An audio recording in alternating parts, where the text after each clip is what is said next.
Welcome to another episode of Beyond the Mortgage, where we delve deep into the aspects of money, mindset, and growth. I'm so excited for today's guest, Ali from Investr Trades.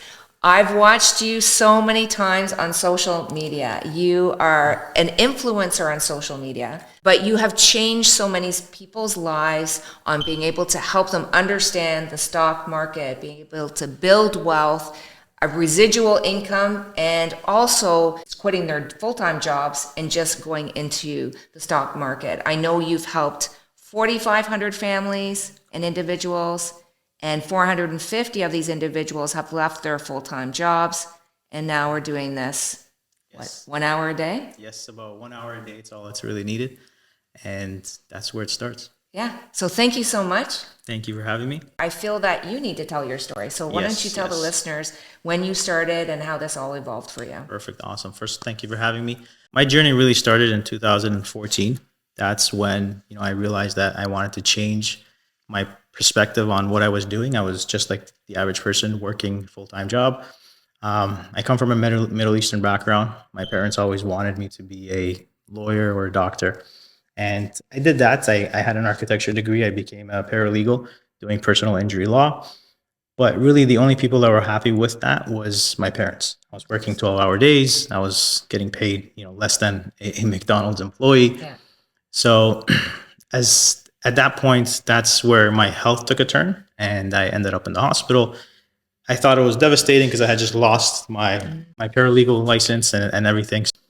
But that kind of brought me to where I am today. I learned about investing by watching online videos and really knowing what is available out there.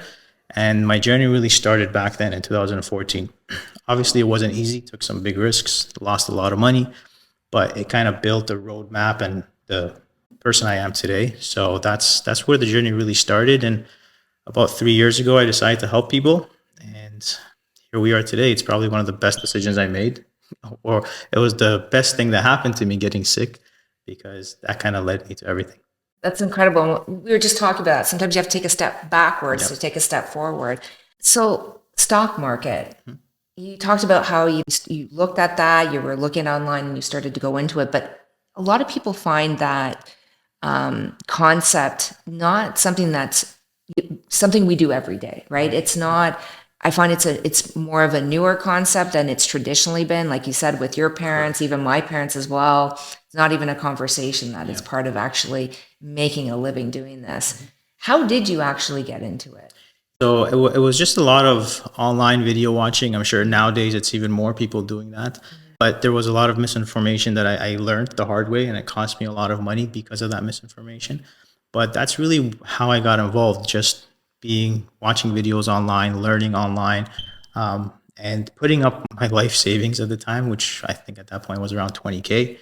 And he started there, and that's where the journey really started. I lost a lot of money and I had to find out what was wrong, what's going on. I hit rock bottom because I had lost my life savings, so there was really no other option but to make it work. And just kind of kept educating myself. It took me probably 3 years to figure it out, and the third year was the break-even year. Was really when I did trading for an entire year, and at the end of it I was still flat. There was no profits in it. And then the fourth year is when really things started turning around. And it's just a matter of putting time in, learning, doing things, and educating yourself constantly, but knowing where to get that education. I think I mentioned there's so much misinformation out there. So finding the correct information and making sure it's the right information to go off of is the most important thing.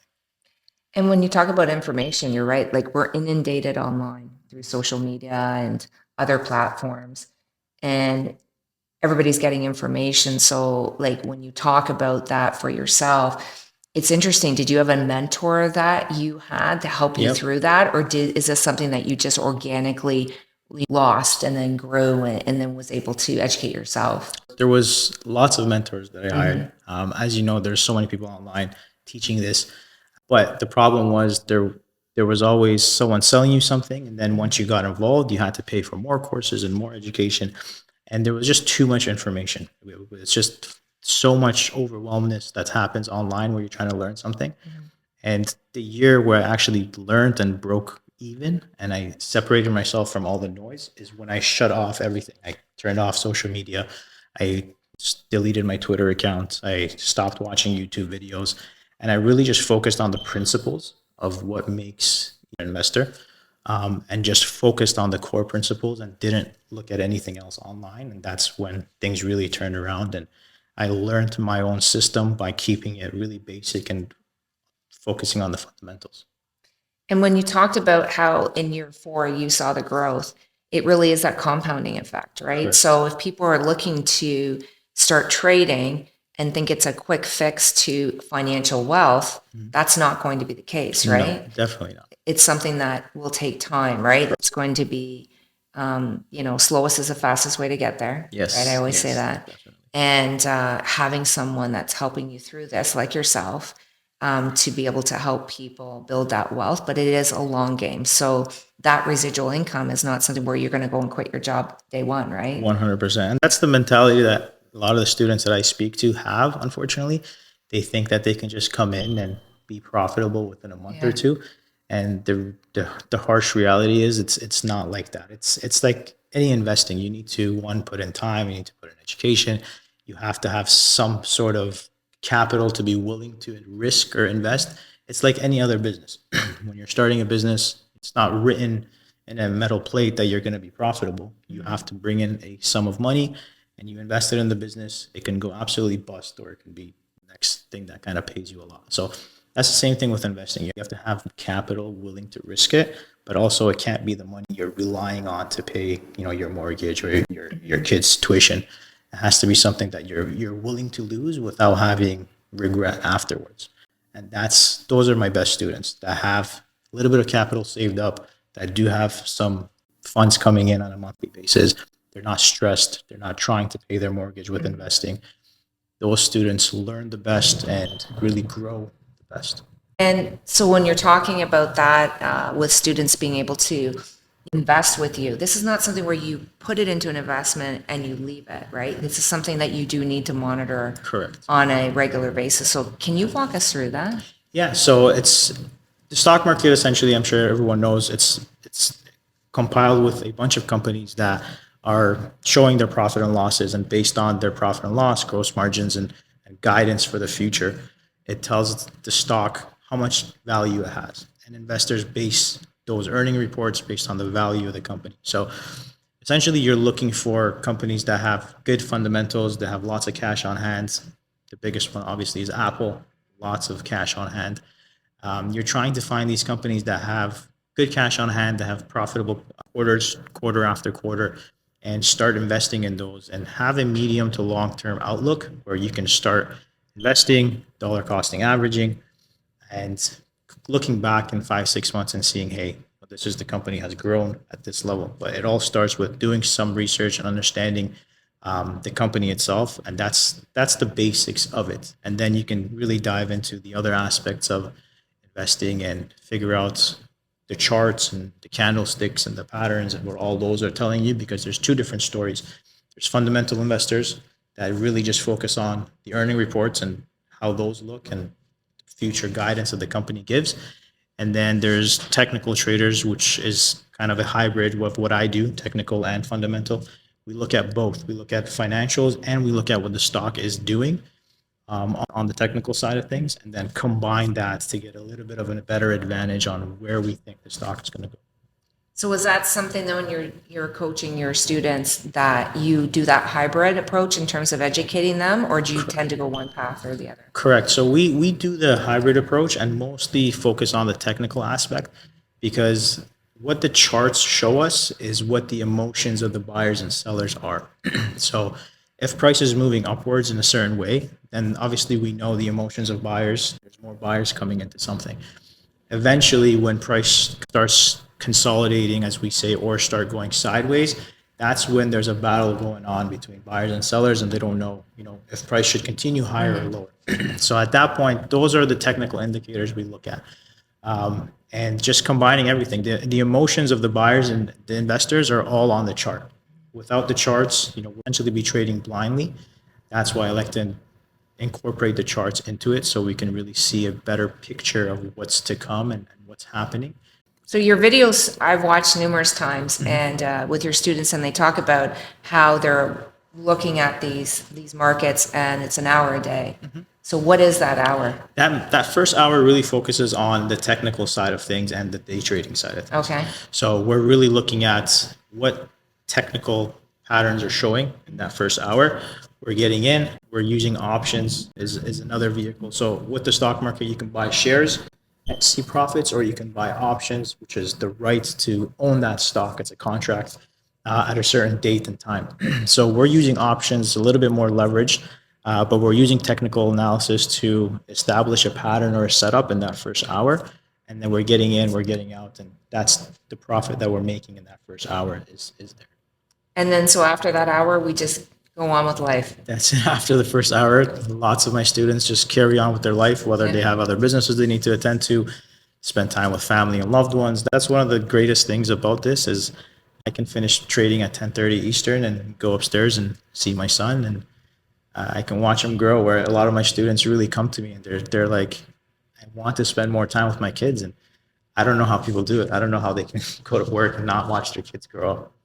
We talked about that. So I want to kind of dive back into this, your whole purpose of doing this. The whole purpose was to, one, have enough time, buy my time back, and working at that law office 12-hour days and being constantly yelled at Yeah. for deadlines and stuff like that. I had no time. I would wake up at 6 o'clock, go to the gym. I had to be at the office at 8.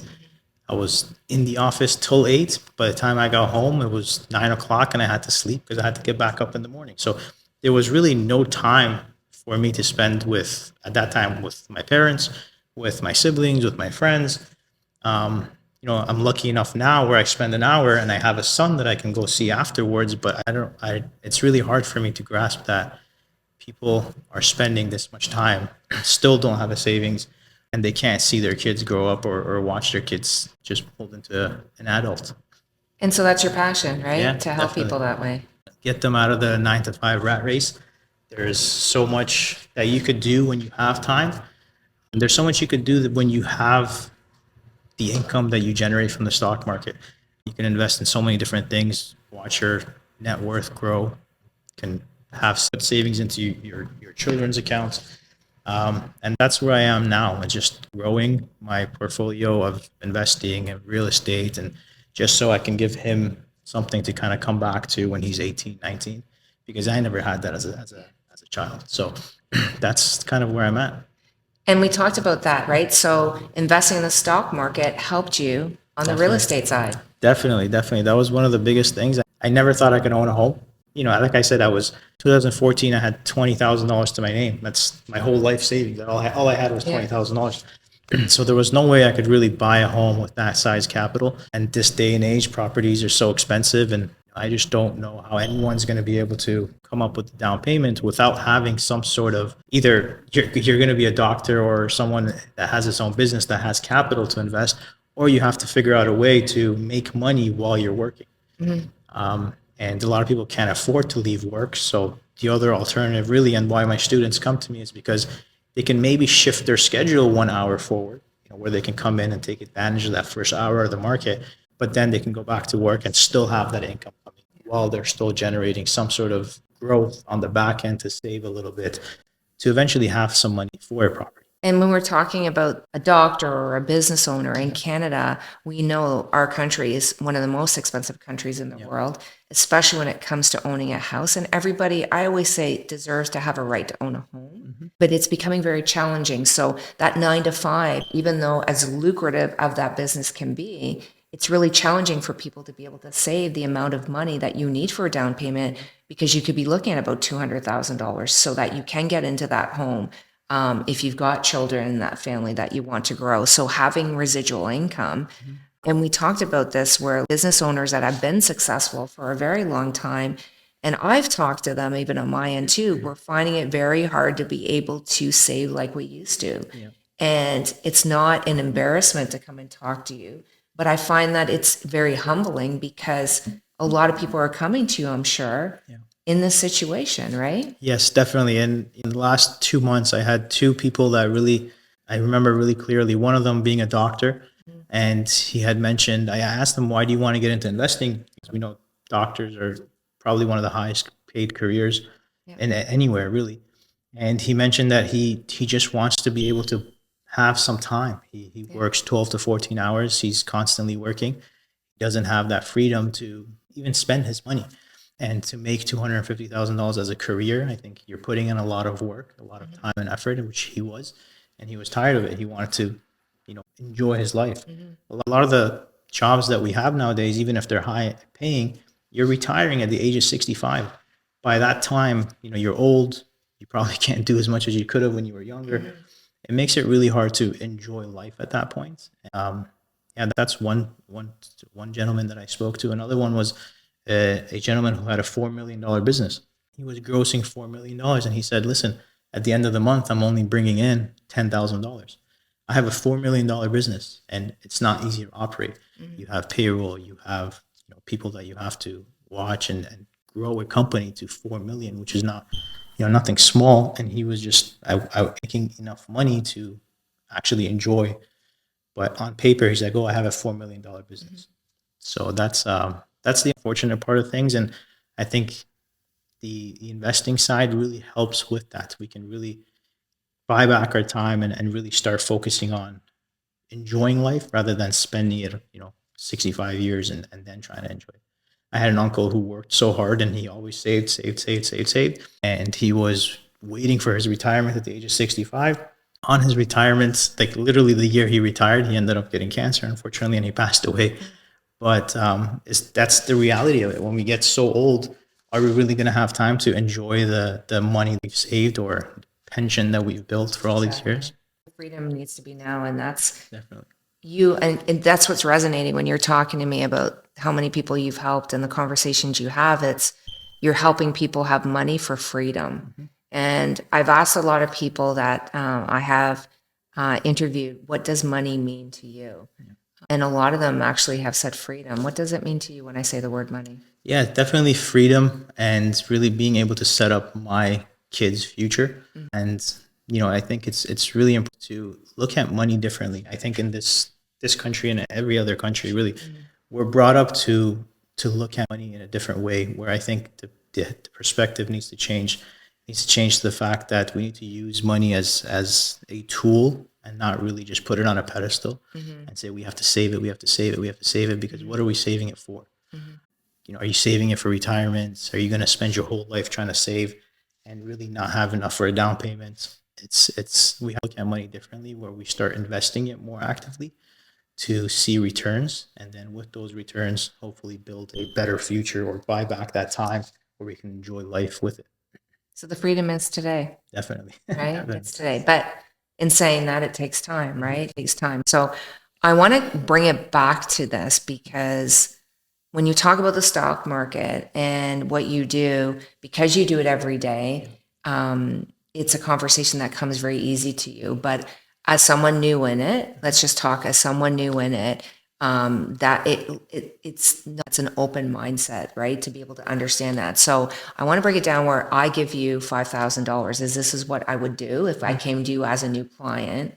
Would I be giving that to you, or would you be coaching the person to be able to say, okay, this is what you need to do to be able to establish the account and be able to do the stock market? Can you walk us through what that looks like? Yeah, definitely. So Yeah. the students that come to me, it's more so giving them the correct education and Okay. building them the road path on how to invest, what to invest in, and kind of holding their hand through the process. So 5 months down the road, 6 months down the road, they no longer need me.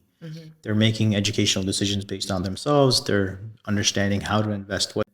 That's the goal. I never really want to bring anyone that relies on me too much because if something happens to me, then they're kind of left They're without an left, idea yeah, of what yeah. to do. So I really take from the bottom up what it is, what programs they need, what softwares they need. It's different for US and Canada software wise, but that's all I teach everyone that and give them the roadmap and the game plan of what to do. Hold their hand because I do it every day. So they can also tune in to listen to what I do and how I do things every single morning.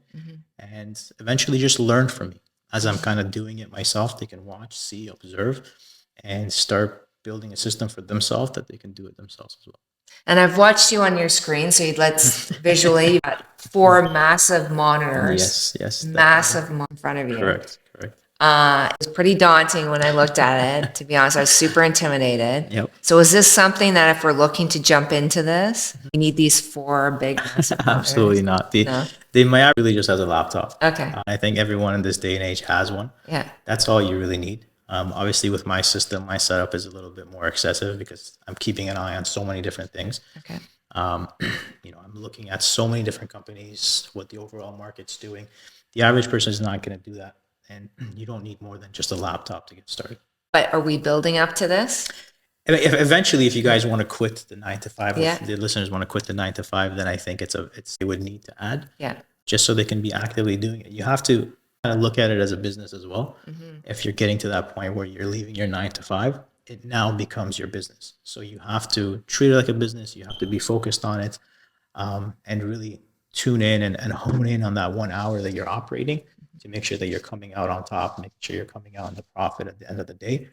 So having more tools and taking it a little bit more serious with those monitors at that point will probably be, yes, the end goal. So Ali, why don't you talk to me about your relationship with money and how has that changed from growing up to again, like you were in that 9 to 5 job field and then moving into this space as an entrepreneur? The relationship with money when I was growing up, it was more so I was using it as a tool to just kind of make ends meet. I remember always constantly haggling my parents about money to go out to, spend it. And it was just more so I can get it and spend it. There was no get it and invest it or get it and anything like that. It was just more so I was using it as a tool to have fun, to buy food and stuff like that. And I never looked at it as a tool to help me generate more money. And I think that kind of goes back to the education system, and it never really teaches us that. It makes us afraid of debt. It makes us worrying about paying our taxes. Immediately from childhood, they're putting us in the wrong mental state, where we're kind of afraid of investing. And I think that's where my relationship was back then. And when I took that big risk, losing $20,000-$30,000 in 1 month, that's when the conversation I had with my dad, and he's like, listen, money just comes and goes. You have to take risks in order to see any sort of returns. And that's where things really changed. I mean, I lost that $20,000, but that was the time in my life where I started learning how to make more money and really looking at money differently. If I lose it, that's not the end all be all. I'm still healthy. I'm still living. I'm still breathing. So as long as I'm able to work and do something else, then we can kind of pick up from there and go. But investing it and risking it and hoping and having a way to grow that money is probably one of the key things that's different now from back then. And I find that when a lot of people struggle financially, and I've seen it quite a bit in my business, they do come better ahead in the long run. They learn lessons. They maybe take a different direction that maybe is more purposeful for them. And then the abundance of money comes. So with all the clients that you've seen, do you find that some of that's a commonality in terms of their mindset with money? Definitely. I think you can probably speak to 100 people that are successful. 100 of them are going to tell you the same thing. It's a matter of being able to make those mistakes and then learn from it, and that's how you're going to learn to grow. If you don't make mistakes and you don't know what's going wrong, you can't really grow. You can't really learn from that and adapt and move forward. So we have to make mistakes, and if we don't make mistakes, then we can't really fix anything and grow from it. So that's the main thing. A lot of people are afraid of making mistakes. Yeah. They think that if they do something wrong, then it's going to be detrimental to them. But again, it's as long as you're breathing and you're willing to take on or learn something else going forward, that's how you grow as an individual. And I think we've become such a society where we're so judgmental on where people are at financially. Yeah. No one's bank account's the same, but yet we seem to judge people on it and not actually innately where they are inside. And that's why, I started this podcast is because beyond the mortgage is it's beyond the financing. It's really to the heart of where people are at with money. We talk about debt and we talk about good and bad debt. Can you elaborate on that and what that means for you with what you do? Yes, definitely. So that was another thing that growing up, you have this fear monger on debt. Debt is bad. Debt is bad. Pay off your credit cards. Make sure you're on top of your debt, your credit score. All that stuff is important, but there's good debt and there's bad debt. If you're using a credit card to buy pizza and buy clothes, that's not the correct way to use your money. But if you are getting a bank loan to invest in a business or invest in a property, these are good debts that can somehow give you returns, or an investment property. So I think looking at debt differently in that regard, it's better. Are you buying things that you want, or are you investing it and trying to get a return from the debt that you've accumulated? And that's where, I would say, look at that in that regards. Don't get credit, don't get debt so you can have fun with it, but get it, accumulate it, and grow your net worth with it. I know people who are wealthy individuals, but they're going to the bank and getting millions of dollars in loan so they can invest in a business. They're not using their own capital. They're using the bank's money to invest in the next project or a next business. And that's good debt because they project a return from the debt they're accumulating. That's what we need to kind of educate, I think, younger people on, where they stop using that credit card for Louis Vuittons and That's all right. this Yeah. luxury stuff, and really use that money to invest in a business. If I had a credit card when I was in high school, I think it was like $10,000 at the time. But if I took that $10,000 and I cleaned it and I put it into some sort of a business or an investment or a lawnmower business, Yeah. I could have grew that business, but I was spending it on, the wrong things. So that's where you got to use your money correctly and have good. And I think all of us do that at some point when we go through that, where material items seem to give us that emotional high at the Yep. time, right? But then when we get the bill the next month, we're like, why did we do that, right? Yes. But I think it also stems to all of us growing up in not a, I mean, it's just what society has. We just don't grow up in I think, in an education system, in a family system where we end up respecting money. It's just the way society we've been. Like, it's Yep. changing that mindset and seeing, like, we have so many people nowadays that are making a lot of money on social media that are having more freedom, or like in the stock market, in different platforms, and we haven't traditionally. That 9 to 5 isn't there anymore. And more people want freedom in life. They talk about how the work week's getting reduced to 4 days. So that people can actually enjoy themselves. But I think to be able to get there, they have to be able to do things and have more of an open mindset. One of the questions I always ask people is, like, what was one of the best advice that you received on money and the worst advice that you received in life?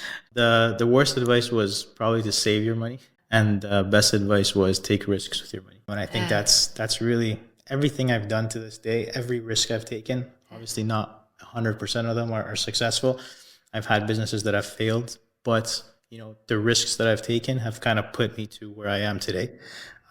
Whether it was buying a stock that everybody thought was collapsing because it's the end of the world, the stock is crashing, took that risk, and it paid dividends. Or when the housing market, everyone's so fearful, you buy a house, eventually that's going to pay off. That's where taking risks with money is what puts you in that step or that trampoline where you can really get to the next phase in your life. And I think it has to start with taking risks with money, not so much saving it. Because if we're saving it, we're fighting inflation. Yeah. We're fighting so much different aspects of life. If you had $20,000 in 2020 and now you still have $20,000, nothing has changed except your money is less valuable than it was then. I love what you said, because it's so true, right? And I think it's having that healthy mindset about money. So, is there a daily ritual you do in terms of that mindset for money? At this point, it's almost second nature to me. I don't really wake up with a specific ritual for money. I just know that, especially in my business, I'm waking up, and right now in the morning, I haven't lost any money. But as soon as I sit in front of that computer, my mentality has to be, I'm risking money today to see a return by the end of the day. So, if I sit in front of that computer and I'm not willing to risk anything, then I might as well go back to bed and put my money in a savings account. So again, waking up every morning and knowing that I have to take a risk today in order to see the growth tomorrow or within a few hours, that's where I guess my mindset is with money every morning. I'm always trying to grow, and by even growing my business, my personal brand, I'm investing in other things. Nowadays some people are charging for some crazy prices, but I'm willing to invest that into my business, take that risk, and hopefully see that return. Not every time it's going to pay off, but you have to take that risk, and that's where my mentality is with money every morning. And so what do you do for the rest of your day when you're done that hour? Or is it an hour and a bit? They start at 9:15 when the live calls, but technically I'm preparing from like 6:30 in the morning. And 1 hour is when we're really doing actively trading. And then after that, I'm working with my coaching students, teaching them about the market and what to look for and so forth. And then I have my real estate properties in Miami that I'm dealing with, Airbnbs that I'm managing. After that, it's spending time with my newborn and just enjoying the day. I love that. So another diversification on your money. Correct. Definitely. When you've got Airbnbs and we talk about real estate and we've talked about opportunities when a lot of people don't think there are. Is there a famous quote that you live by? Yes. It's insanity is doing the same thing over and over again, expecting a different result. Albert Einstein. One of my favorite quotes. Especially, it relates really well with the stock market. A lot of people continue to do the same mistake over and over again, invest in the wrong things over and over again, but they're still wondering why it's not working. Because you're doing the same thing over and over again and just really expecting a different result. So your family, how do they all feel? Like your surrounding family, aunts and uncles and family, how do they feel about what you do? So my uncle actually years ago started investing, but he started in Forex. I remember he had monitors. I was really young back then, but I remember he had monitors set up and everything, and he stopped. And I asked him like 3 years ago, what happened with that? He said he lost quite a bit of money in Forex and he just kind of gave it up. So they always had this negative mentality towards the stock market. And my parents from Middle East, so we never really invested in anything in the stock market. So coming here, it was always, it's gambling. Be careful, you might lose money. And I did, and a lot of them thought they were correct at the beginning because I lost quite a bit of money at first. But the only person that really believed in me was my dad. He said, listen, this is the business. If you want to make money, you got to risk it, and you will lose risking. But there's going to be a time where it's going to pay rewards, and that's when it's going to really pay off. So now, they're grateful. I've been able to help my family during these hard mortgage times, and just pick up people as I can, whether it's my sister, whether it's my dad, with mortgage.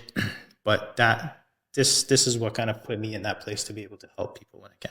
And what do you think of in the future when you're? How many children do you have? I have one. He's actually 2 months. Oh my goodness! Came this summer. Well, congratulations. So when you think about him and growing up, how do you think that you'll approach the money education piece with him? Yeah, definitely. I think, to this day, I sit him in front of the computer with me so he can see the monitors. But I think showing him the value of being able to take risks with money is very important. Whatever he chooses to do, but do it in a way where, one, he doesn't get stuck in a rat race 9 to 5. He goes out and starts businesses, whether they do well or fail. It's got to be something that you continuously do, and all it takes is just one business for it to take off, or one investment to take off, and that's where it's going to pay dividends. But really, just teach him about things the schooling system doesn't teach you: understanding good debt, understanding how to build credit so you can get a loan to invest in things, and just really changing the mindset that people have coming out of college or university. You don't always have to go. Education is really important. I really love education, but you don't always have to graduate high school and go into a university where you're almost in debt instantly. That's kind of where the rat race, I think, starts, because people are going to law school, they're in debt $50,000-$60,000, and they need to come out and pay that debt. So right away, you're putting them in an environment where they have to work a 9 to 5 because that debt needs to be paid off. And by doing that, now they're already at a place where they're like 34, 36 years old. And some of them by this point already have a family. They're in a 9 to 5. They just paid off their student loan, and now they just can't afford to take a risk. So teaching him the importance of taking risks when you're younger, especially under the age of 27, I think. Anytime anyone's living with parents, I think that's the best time, best place to take risks, because you don't have overheads. You don't have to worry about paying your children and bringing food to the table. You can literally take your money, risk it. And at the end of the day, you can always fall back on your 9 to 5, worst case scenario. And I think it's so true what you said about, like, when you graduate from high school and you look at university and college. I've always been a big advocate for that. Not that I'm not, but I think that like certification courses where where you can really specialize like into like different areas so that Exactly. you can really diversify what you do, so it helps bring other income into your life. And that way there you're not solely relying on one thing, can help people manage their money better. Is there a budget tool that you use? Or because I always ask this question and I find it's interesting if people use a budget app. I have a lot of people that come to me saying, how do I budget easier? It's so daunting. It's really hard to make that first step to break down everything I owe. And so when I speak to people that are my guests, they either have their own Excel spreadsheet or they use a budget tool. What do you use, Ali? I actually don't budget. Okay. As crazy that may sound, Oh, that's interesting. I've never really budgeted, Okay. and maybe that has to do with the fact that I'm investing and I see the money come and go so much. I've never really budgeted. I think I would save a ton of money because I have subscriptions that are just going off the credit card, and that's something that I do need to do, and that's something that I need to work on as an individual, because I think budgeting is great, but I also think there needs to be a reason for the budgeting. I have family members who budget, and it kind of really makes, I think it suffocates like enjoyment of life a little bit, where they tell the husband, well, this is your budget for lunch today, or this is what you need to do. Sometimes it gets a little too intense, but budgeting to make sure that you know where you're spending your money and how to save it, I think is a good way to approach it, but not just to kind of suffocate the enjoyment of life. But listen, I think money is a learning lesson for all of us. It doesn't matter how successful we are or not. We're all learning. Definitely. And I love what you said, because I agree. I think budgeting isn't to micro budget you. Correct. I think it's to budget you so you understand where your expenses are. And to your point, and I've helped so many people with this, where there are so many apps on their phone because it's trendy to look at the next thing, but they're not even using those apps you're going in. So what can you remove that could actually save you a couple $100 a month that you could save that money and then put into potentially stocks, right? Exactly. So I think, I love what you said, because I think having a conversation like this is great, because it tells people, we're all learning, right? Definitely. We're all finding what works, and there's not one thing that just absolutely does. So we have a question that is a mystery question from our previous guest. Knowing what you know now, what would you have said to your younger self about money? Again, I go back to probably take more risks, but do it earlier. Yeah. I started a lot later. I always had that business mentality. Like I said, when I was younger, I was making websites, and I even had a construction landscaping business that I started, door knocking, all that stuff. But I would say start a lot earlier. If I had started this way before 2014, I'd probably be in a way better position I am now. Start earlier, take risks earlier, and don't be afraid to lose money. At the end of the day, when I was 20 years old, I was going out having bottle service. That was like $1,000 a night. So, if I'm willing to lose it there, why not you lose it in a business that I'm trying to grow or start? That's where the mentality needs to be. Be willing to take risks, lose money, and start really early, because that's when we can start. Yeah. If we start too late, then it's maybe too late. And I think losing is learning. Yes, right? Definitely. Every time I've taken a loss and every time I've had a setback, it's where you learn. You're not going to learn just kind of cruising through life and doing the same thing over and over and over and over again. You have to kind of step out of the element a few times to see what's on the other side, learn, and then adapt and make moves forward. It's amazing. I love what you do. I think you've helped so many people. Thank you. And, helping individuals have freedom so that they can enjoy life at an earlier age. Yeah, I'm grateful to know you. Thank you so much. Likewise. Ali, tell the listeners how they can get a hold of you. Definitely. You guys can get a hold of me on Instagram at Mr.Investor or on YouTube, Investr Trades. You can send me a message. I know there's a lot of people out there on social media that probably don't answer their DMs or messages, but I'm someone that really focuses on reaching out to all my audiences and making sure I have conversations with them if they do respond to me and message to me. So you guys can reach out anytime you'd like. And if you have any questions regarding investing, where to start, for Canadians, it's a little different. So if you have platform-related questions, you can always ask me there as well. I'll be more than happy to help anybody. That's excellent. Well, thank you so much. Thank you for having me. And thank you everyone for listening to another episode of Beyond the Mortgage.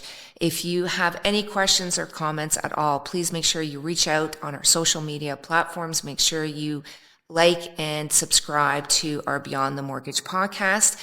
Until next time, make sure you stay tuned and remember, you got this.